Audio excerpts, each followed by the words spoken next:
Assalamualaikum warahmatullahi wabarakatuh. Berjumpa kembali teman-teman di channel kita ya, Mas Tio Karier.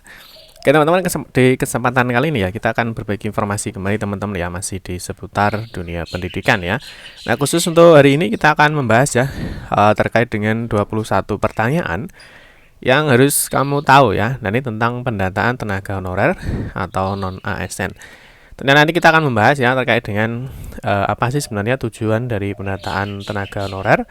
Terus seperti yang sudah kita sampaikan kemarin ya, bahwa BKN sudah meluncurkan sebuah aplikasi yang namanya pendataan non ASN. Ya, di sini nanti ada beberapa pertanyaan ya yang sudah kita sudah kita rangkum. Nah, ini terkait dengan permasalahan ya, atau terkait dengan beberapa pertanyaan tentang tenaga honorer atau tenaga non ASN. Nah, sebelum lebih lanjut teman-teman ya, kita ingatkan dulu mungkin bagi kalian ya yang baru bergabung di channel ini atau mungkin baru melihat channel ini, jangan lupa ya klik tombol like dan subscribe, silahkan bunyikan lonceng notifikasinya biar Anda selalu mendapatkan informasi-informasi terbaru dari kita. Mungkin bagi kalian yang suka membaca berita, silahkan kunjungi saja di laman resmi kita, mastiokade.com. Di sini kita akan berbagi informasi khususnya di seputar dunia pendidikan. Oke, kita akan kembali ke sini ya. Jadi ada 21 pertanyaan ini yang sudah kita rangkum ya. Nah, terkait dengan pendataan tenaga honorer, mungkin banyak sekali yang perlu ditanyakan ya. Artinya mungkin ada dari tenaga non ASN, misalkan bagaimana ketika dia berada di sekolah swasta ya. Apakah ketika di sekolah swasta itu juga harus mengikuti pendataan tenaga non ASN ini? Dan mungkin juga ada yang bertanya-tanya karena semua pendataan ya itu sekarang nanti tentunya sudah menjadi kewenangan instansi yang mana data Excel yang sudah kalian kirim ya tentunya nanti instansi akan memasukkan ke dalam aplikasi ya, di dalam aplikasi nanti baru tenaga non ASN itu baru bisa melakukan edit data ya, mulai dari data diri, mengupload foto dan sebagainya. Oke, kita akan mulai yang pertama ya, sebelum kita membahas pertanyaan-pertanyaan terkait dengan pendataan non ASN. Yang pertama kita informasikan kembali ya. Yang pertama tujuan pendataan tenaga honorer atau non ASN. Ya, kita mulai dulu dari sini ya. Nah, yang pertama, ini apakah semua tenaga honorer ini akan diangkat menjadi CPNS atau P3K? Mungkin banyak sebagian orang itu yang menganggap bahwa pendataan tenaga honorer ini akan otomatis ya, setelah dilakukan pendataan dia akan diangkat menjadi CPNS atau P3K. Nah, ini sebenarnya bukan ya. Jadi tujuan utama dari pendataan tenaga honorer itu bukan ini. Nah, kalau kita lihat di dalam surat edaran ya, surat edaran yang tertanggal 22 Juli ya, terkait dengan pendataan, mungkin nanti bisa dicek di sini ya. Nah, di sini nanti bisa dicek mengenai tentang pendataan ya. Nah, terkait dengan pendataan, nah di sini nanti ada surat edarannya ya. Nah, surat edarannya nanti Bapak Ibu bisa cek di sini. Nah, ini terkait dengan Surat Edaran Menteri Pan-RB tentang pendataan tenaga honorer atau non ASN di lingkungan instansi pemerintah. Nah, di sini sebenarnya sudah dijelaskan ya di dalam surat ini. Nah, untuk tujuan utama ya dari pendataan tenaga honorer itu adalah dimaksudkan untuk melakukan pemetaan ya, untuk pemetaan dan mengetahui jumlah pegawai non ASN di lingkungan instansi pemerintah, baik instansi pusat maupun instansi daerah. Ini sebenarnya tujuan utamanya. Jadi untuk memetakan berapa sih sebenarnya jumlah tenaga honorer yang ada di lingkungan instansi pemerintah ya, baik daerah maupun di pusat.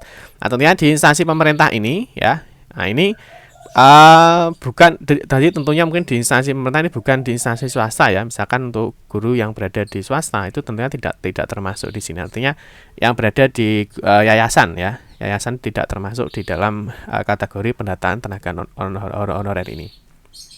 Nah, yang kedua ya, sebenarnya tujuan yang kedua itu sebenarnya terkait dengan pendataan honorer ini adalah untuk memetakan potensi pegawai non ASN ya, agar dapat menjadi P3K dan PNS. Jadi selain selain pemetaan, ada juga untuk memetakan potensi ya, potensi-potensi pegawai, sehingga nanti arahnya kemana? Arahnya nanti akan bisa diikutkan ya, jika memenuhi syarat bisa P3K, bisa PNS. Ini sebenarnya tujuan utamanya. Nanti terkait dengan informasi ini lebih jelasnya nanti bisa cek di video kita terkait dengan ini ya. Jangan salah paham, ini tujuan dari pendataan tenaga honorer non ASN sesuai dengan Menpan RB ya. Yang jelas ya, untuk guru ya itu sudah ada Permenpannya ya. Ini terkait dengan P3K guru ya, ini Permenpan RB nomor 20 tahun 2022. Nah, sekarang untuk tenaga kesehatan juga sudah ada aturannya. Yang belum itu adalah tenaga lainnya ya. Salah satunya adalah tenaga TU atau administrasi sekolah. Nah, salah satunya seperti yang sudah kita jelaskan, ini adalah pemetaan potensi ya yang memenuhi persyaratan, nanti bisa PNS, bisa P3K, atau mungkin bisa outsourcing. Nah, ini terkait dengan penyelesaian bertahap sesuai dengan kebutuhan. Ya, jadi nanti semua yang di instansi pemerintah itu hanya ada dua jenis kepegawaian, yaitu PNS maupun P3K. Nah, mungkin nanti solusi terakhir adalah di outsourcing. Paham ya? Nah, oke, kita akan lanjutkan terkait dengan mungkin persyaratan sudah paham ya. Jadi yang bisa masuk di dalam pendataan ini ada 5 kriteria atau ada 5 syarat terkait dengan pendataan non ASN ini. Oke, yang berikutnya kita akan bahas pertanyaan-pertanyaan di seputar pendataan tenaga honorer ya atau non ASN. Yang pertama, nah ini, apakah aplikasi pendataan tenaga non ASN itu? Jadi aplikasi yang dimaksud itu adalah ini ya. Jadi pendataan non ASN bkn.go.id. Jadi semua nanti informasinya terkait dengan pendataan non ASN itu akan diinformasikan di sini ya. Ini kita sebut sebagai aplikasi pendataan honorer.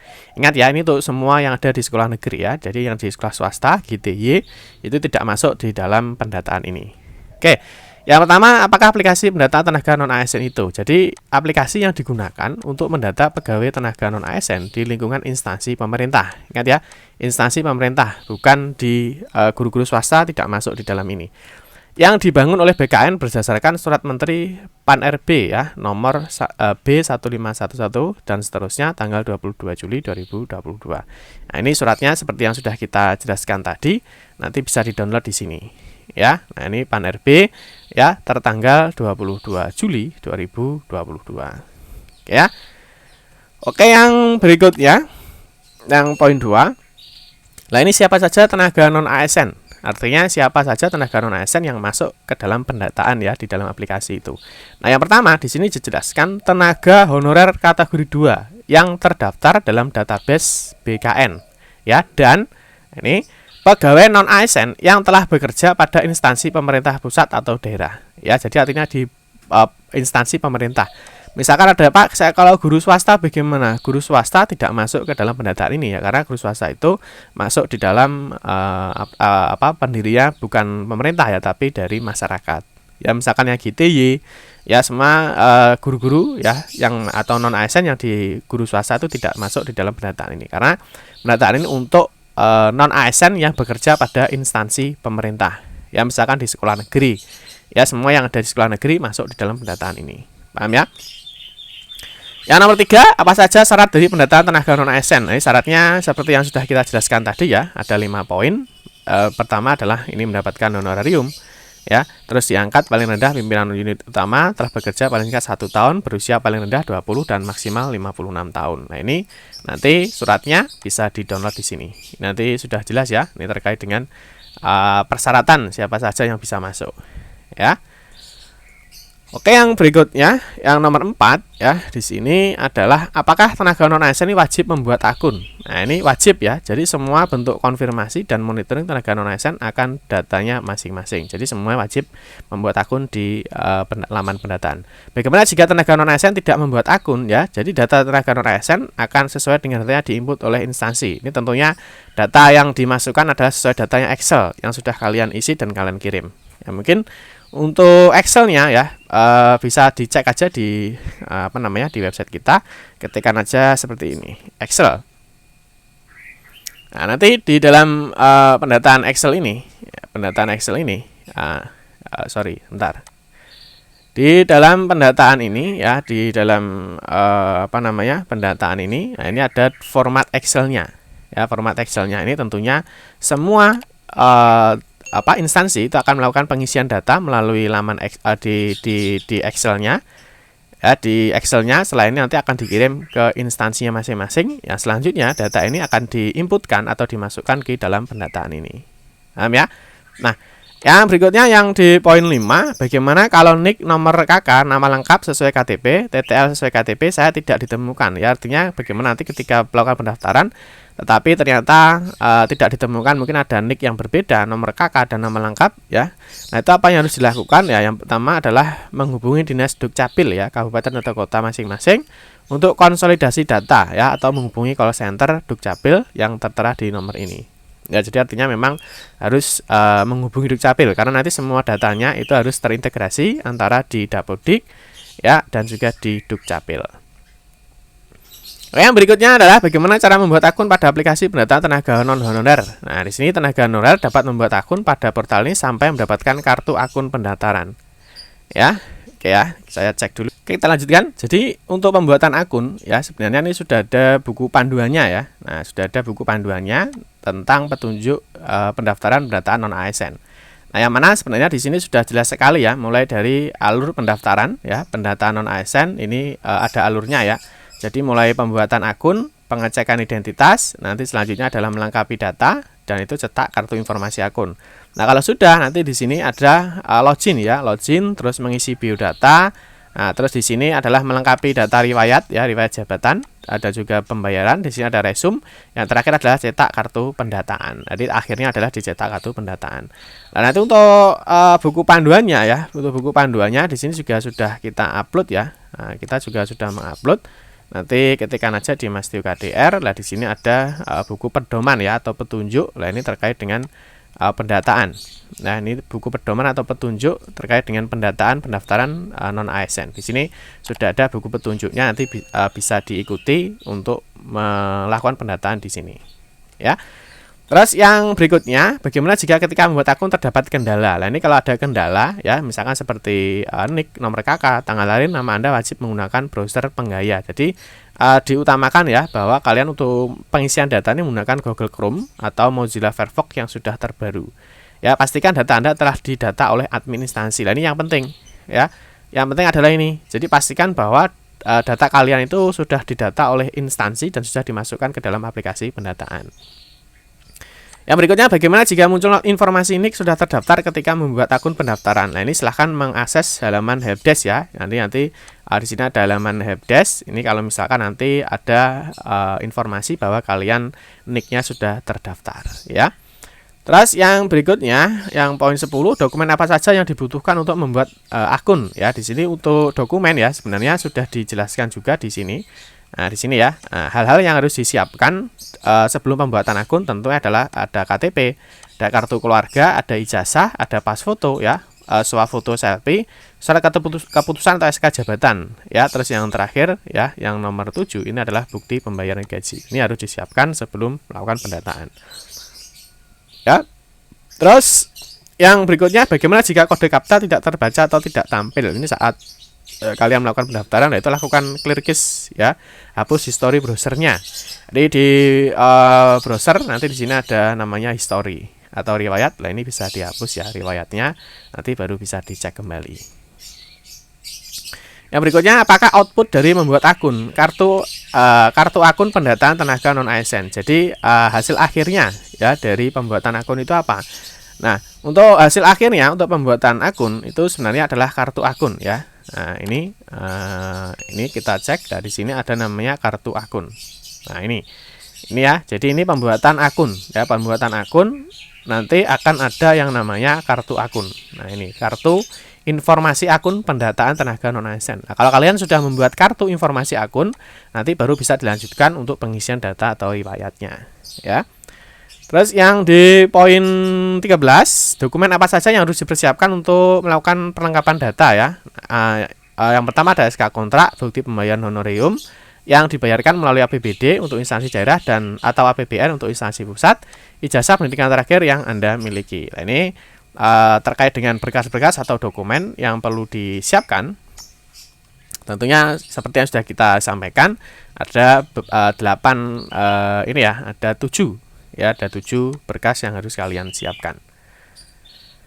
Oke, yang berikutnya di poin 14, apakah boleh memperbaiki data jika tidak sesuai dengan data yang terdapat pada aplikasi? Ya, ini misalkan data Excel-nya ternyata diinputkan ada perbedaan ya. Nah, itu apakah boleh dilakukan perbaikan data?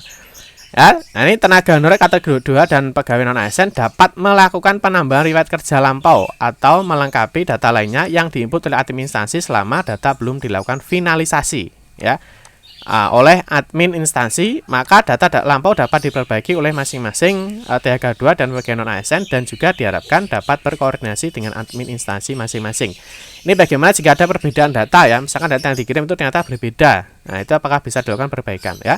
Selama belum difinalisasi ya, jadi selama belum difinalisasi, jadi ada yang mana finalisasi ya. Nanti yang terakhir di sini. Nah, yang terakhir itu ada namanya data finalisasi. Nah, itu selama belum dilakukan. Nah, ini kan nanti ada resume ya. Nah, setelah resume itu nanti ada finalisasi. Nah, ini atau akhiri proses pendataan. Jadi selama belum diakhiri proses pendataan ya dan belum mendapatkan bukti pendataan tenaga non ASN, itu data masih bisa diperbaiki. Ya, paham ya? Poin 15, bagaimana jika data yang telah saya ubah ternyata masih terdapat kesalahan, apakah dapat diubah kembali? Nah, selama belum difinalisasi oleh admin ya, maka data lampau dapat diperbaiki. Artinya semua pendataan itu bisa dilakukan perubahan sebelum dilakukan finalisasi. Tetapi kalau sudah difinalisasi tentunya tidak bisa dilakukan perubahan. Seperti itu ya. Oke, yang di poin 16, bagaimana jika ada perbedaan data dalam aplikasi pendataan, misalkan nama, jabatan, dan lain-lainnya. Nah, ini sama ya. Misalkan ada perbedaan data, silahkan koordinasi dengan admin instansi ya. Selama belum difinalisasi, ya maka data itu masih bisa dilakukan perubahan. Ya, jadi harus ada koordinasi dengan admin instansinya masing-masing. Poin 17, bagaimana jika saya tidak berhasil login dalam aplikasi, jadi pastikan username dan password yang Anda masukkan sudah sesuai. Ini karena waktu pembuatan akun ya. Jadi ada waktu pembuatan akun. Waktu pembuatan akun, nah di sini kan, nah di sini ada pembuatan akun, nah pastikan di sini semuanya dicek ya, pembuatan akun non ASN. Ini pastikan jangan ada kesalahan ya. Mulai dari biasanya di sini ada email, di sini ada password ya, ini ada email aktif ya. Tentunya di sini jangan sampai lupa ya. Kayak yang poin 18, bagaimana jika saya lupa username untuk login ya? Kalau lupa, ya itu bisa menghubungi helpdesk-nya ya. Jadi kalau ada lupa username ya, tidak bisa login ya, mungkin bisa menghubungi helpdesk. Yang poin 19, di sini bagaimana jika saya lupa password akun di aplikasi pendataan. Jadi misalkan passwordnya lupa ya, di sini ada menu namanya reset password pendataan. Nanti silahkan cek atau bisa menghubungi di helpdesk ya. Nah, poin 20, bagaimana jika saya lupa jawaban pengaman 1 ya. Pengaman 1 itu nanti ketika kalian membuat akun ya, di sini nanti ada namanya pertanyaan pengaman 1 ya. Di sini ada pertanyaan pengaman 2. Jadi poin 21, poin terakhir, bagaimana jika saya lupa pengaman 2. Nanti di sini ya ada ketika pembuatan akun nanti ada namanya pengaman 1, pertanyaan pengaman 1, pertanyaan pengaman 2. Nah, ini fungsinya nanti ketika kalian lupa password ya, kalian bisa melakukan reset ya menggunakan pengaman 1 ataupun pengaman 2 ya. Selain itu bisa juga ya melalui helpdesk ya. Itu ya teman-teman terkait dengan 21 pertanyaan terkait dengan pendataan non ASN. Sekali lagi bahwa untuk fungsi dari pendataan non ASN ini harus tahu, dan siapa saja yang harus mengikuti pendataan non ASN ini. Dan yang tak kalah penting adalah jangan lupa untuk mempersiapkan berkas-berkasnya ya. Jadi mulai sekarang silahkan disiapkan, semuanya di-scan ya, semua di-scan sesuai dengan aturan, sehingga nanti ketika sudah dimulai pendataan kalian sudah tinggal melakukan upload data saja. Nah, ini alur pembuatan akun jangan lupa ya, nanti ada 2. Jadi ada kartu akun, jadi ada cetak kartu informasi akun seperti yang sudah kita jelaskan. Setelah membuat akun ya, isi identitas ini foto KTP ya dimasukkan ke sini. Nah, di sini ada melengkapi data ya, ada kata KTP dan pas foto. Nah, nanti terakhir itu adalah mencetak kartu informasi pendaftaran. Nah, kalau sudah nanti baru login ya, mengisi data. Berikutnya adalah melengkapi data riwayat, mengupload bukti pembayaran dan juga SK jabatan. Terus di sini ada view resume, dan yang terakhir adalah cetak kartu pendataan. Kalau sudah seperti ini selesai. Nanti kita akan bahas untuk pengisian datanya ya, kalau nanti aplikasinya sudah bisa dimulai.